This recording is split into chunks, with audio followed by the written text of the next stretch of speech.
গত ১.৫ দশক আগেও দেশে মাধ্যমিক পর্যায়ে শিক্ষার্থী ঝরে পড়ার হার ছিল ৫৫% বেশি। তবে দিন দিন কমেছে এই হার, বেড়েছে এসএসসি ও সমমানের পরীক্ষার্থীর সংখ্যাও।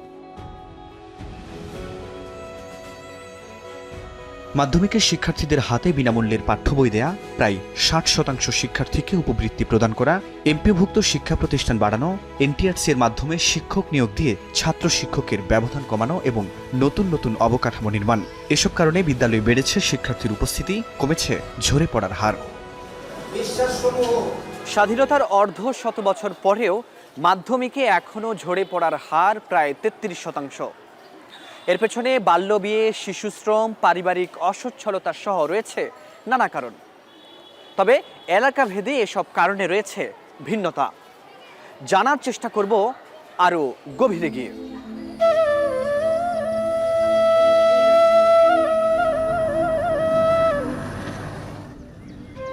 সিলেট সদর উপজেলার প্রিয়াঙ্গন কলিমুল্লাহ উচ্চ বিদ্যালয়ের অষ্টম ও নবম শ্রেণীর শিক্ষার্থী অজয়, পূর্ণিমা ও মঙ্গলীপাল। নয়াটিলা গ্রামের এই ৩ শিক্ষার্থীর বাড়িঘরে আর রাস্তায় পানি উঠে যাওয়ায় ডিঙ্গি নৌকায় স্কুলে যাত্রা তাদের। তারা বলছে, বন্যাসহ বিভিন্ন প্রাকৃতিক দুর্যোগে প্রতিবারই স্বাভাবিক শিক্ষা কার্যক্রম থেকে পিছিয়ে পড়ে তারা। বইপত্র বিচের মাঝে আমরা ভালো করে পড়তে পারি না, ঘরে দুয়ারে পানি থাকে। বহুত ক্ষতি হয়, মানে যেমন আমরা স্কুলে যেতে পারি না, অসুবিধা হয়, বন্যার লাগে না পাই না। আমরা আগের বছর হলো আমরা পরীক্ষার সময় আমরা বন্যার কারণে বন্ধ হয়ে গেছিল, পরে আমরা পরীক্ষা দিতে পারছি না। খুব কষ্ট হয় আপনার যাওয়ার লাগি, আপনার বই খাতা ভিজি যায়, এখন যাইতেও পারে না, মেঘ বৃষ্টি আইয় পানি আইয়, যাওয়ার লাগে যাইতে পারে না। তাদের মতো সিলেট অঞ্চলের ৪ জেলায়, বিশেষ করে হাওর অধ্যুষিত অঞ্চল, সুনামগঞ্জ, হবিগঞ্জ ও চা বাগান বেষ্টিত জেলা, মৌলভীবাজারের শিক্ষার্থীদের বেলায়ও যুক্ত হয় একই সমস্যা। এছাড়া আর্থিক অক্ষমতায় সর্বোচ্চ ৭৮% শিক্ষার্থী ঝরে পড়ে সিলেট বিভাগেই। প্রযুক্তির অপব্যবহার, সচেতনতার অভাব তো আছেই।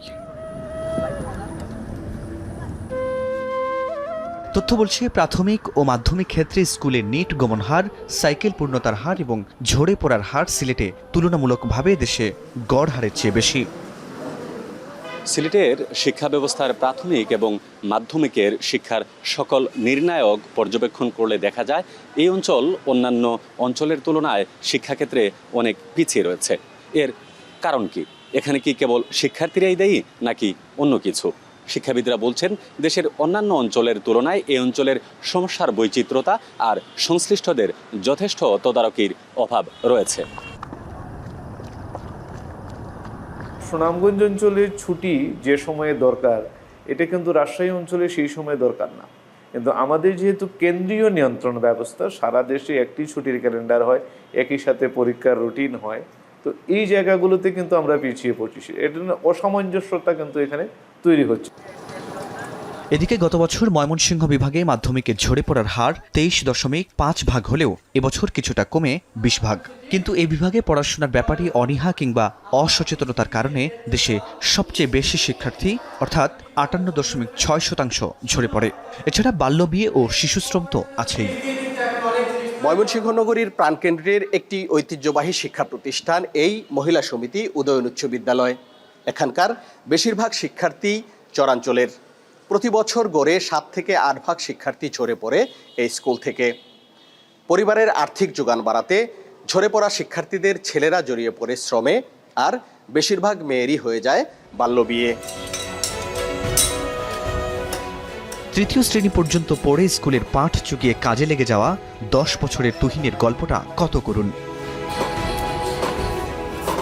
ভবঘুরে বাবার সংসারের হাল তার মায়ের হাতে, তাই তো বড় মিস্ত্রি হয়ে টেনে টুনে চলা মায়ের সংসারে হাল ধরাই এখন তার জীবনের একমাত্র লক্ষ্য। দারিদ্রতা, অসচ্ছলতা সহ নানা কারণে ময়মনসিংহ অঞ্চলে এমন অসংখ্য শিশু কিশোর পড়াশোনা ছেড়ে যোগ দেয় শ্রমে। সমাধি ঘটে দুরন্ত শৈশব আর স্কুলের রঙিন দিনগুলোর। আগে স্কুলে যাই না, আর কাজ শিখি, একটা বড় মিস্ত্রি আমার সাহায্য করবো। দৈনিক 400-500 টাকা কামাই হয়, এগুলো দিয়ে আর বাপের কয়েক টাকা দিয়া ভালো সংসার চলছে। এগুলি আমরা আর্থিক অনটন এবং লেখাপড়া তেমন করতে পারে না মা বাপে, যার জন্য এই পরিস্থিতি হয়ে যাচ্ছে। মাধ্যমিক পর্যায়ের কোনো মেয়ে শিক্ষার্থী এক নাগারে স্কুলে আসা বন্ধ করে দিলেই ধরা হয় বিয়ে হয়ে গেছে। স্কুল কর্তৃপক্ষের কাছে যখন খবর আসে তখন প্রায় সবই শেষ হয়ে যায়। বাল্যবিয়ের শিকার হয়ে পড়াশোনা বন্ধের পাশাপাশি জীবনও পড়ে ঝুঁকিতে। গ্রামাঞ্চলের নিম্ন আয়ের পরিবারের মেয়েরাই বেশিরভাগ শিকার হয় বাল্যবিয়ের। স্কুলের রঙিন দিনের বদলে সংসারের কঠিন বোঝা কাঁধে নিয়ে অনেকে অকালে ঝরে পড়ে জীবন থেকেও। বাল্যবিয়ের কারণে ঝরে পড়াদের জন্য মন কাঁদে সহপাঠীদেরও। বিবিএসের জরিপ মতে ময়মনসিংহ বিভাগে বাল্যবিয়ের হার 40.06%। বান্ধবীদের 5 জনের বিয়ে হয়ে গেছে, মানে তাদের আর্থিক সমস্যার কারণে তাদের বাবা মা তাদেরকে লেখাপড়া করায় নাই। আবার তাদের মানে অনেক ইচ্ছা ছিল মানে লেখাপড়া করার। একজন ছিল আমার সমবয়সী, সে ক্লাস 5-এর মানে ফাইনাল পরীক্ষা দিতে পারেনি, তার মা বাবা তাকে বিয়ে দিয়ে দিয়েছে। ওদের যদি বিয়ে না হইতো তাহলে আমাদের সাথে কলেজে যেতে পারতো। এডুকেশন ওয়াচের এক গবেষণায় দেখা গেছে অর্থনৈতিক অসচ্ছলতায় ভোগা শিক্ষার্থীদের মধ্যে মাধ্যমিকে ঝরে পড়ছে 59.8%। এছাড়া পড়াশোনায় অনীহা, শিশুশ্রম ও পারিবারিক কাজে যুক্ত হওয়ায় অনেকে বন্ধ করেন পড়াশোনা।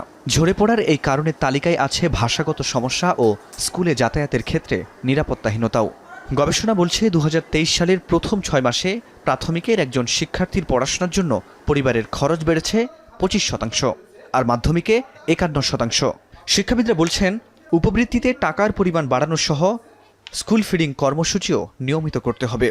শিক্ষা প্রতিষ্ঠানের শৃঙ্খলা এবং পরিবেশ ফিরিয়ে আনতে হবে। শিক্ষার্থীদেরকে ক্লাসরুমে পাঠদান এবং তাদেরকে স্কুলমুখী করতে হবে। স্কুলমুখী যদি হয় তখন আপনি আইডেন্টিফাই করতে পারবেন যে কী পরিমাণ বাচ্চা স্কুলমুখী হলো না। চলমান নানাধিক যে বিরাজমান সমস্যাগুলো সেগুলোর সমাধানে এগিয়ে আসা উচিত, তাহলে দেখবেন যে অটোমেটিক্যালি ড্রপ আউট কমে গিয়েছে। শুধুমাত্র শিক্ষায় পিছিয়ে থাকার কারণে পুরো অঞ্চল সামাজিক সূচকের অন্যান্য ক্ষেত্রেও অনেক পিছিয়ে পড়ছে।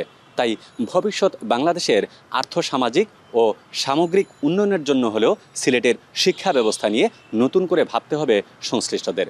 তা না হলে এগিয়ে যাওয়া বাংলাদেশের অর্থনীতির উন্নয়নের অন্যতম বাধা হতে পারে এই সিলেট। আর ময়মনসিংহ অঞ্চলে বাল্যবিয়ের আধিক্যের কারণে নারী শিক্ষায় পড়ছে নেতিবাচক প্রভাব। প্রায় 5 বছর আগে বাল্যবিয়ে মুক্ত বিভাগ ঘোষণা করা হলেও এখনও প্রায় 40% বাল্যবিয়ে হয় এখানে। দ্রুত এ বিষয়ে কার্যকর পদক্ষেপ না নিলে মুখ থুবড়ে পড়বে ময়মনসিংহ অঞ্চলের নারী শিক্ষা। প্রাথমিক ও মাধ্যমিকে শিক্ষার্থী ঝরে পড়ার হার শূন্যে নামিয়ে আনার এখনই সময়। অন্তর্বর্তী সরকারকে এখনই এ ব্যাপারে প্রয়োজনীয় পদক্ষেপ নেওয়ার আহ্বান বিশেষজ্ঞদের। বিশেষ করে জুলাই আগস্ট গণহত্যা এবং ছাত্র জনতার অভ্যুত্থানে যেসব পরিবার ক্ষতিগ্রস্ত হয়েছে তাদের সহযোগিতা এবং সেসব পরিবারের শিক্ষার্থীদের পাশে দাঁড়ানোর আহ্বান। সানবিট সব দিবে সামাল। সানবিট ম্যাজিক প্রেস ডিশওয়াশিং এর মাথা ঘোরানো সলিউশন।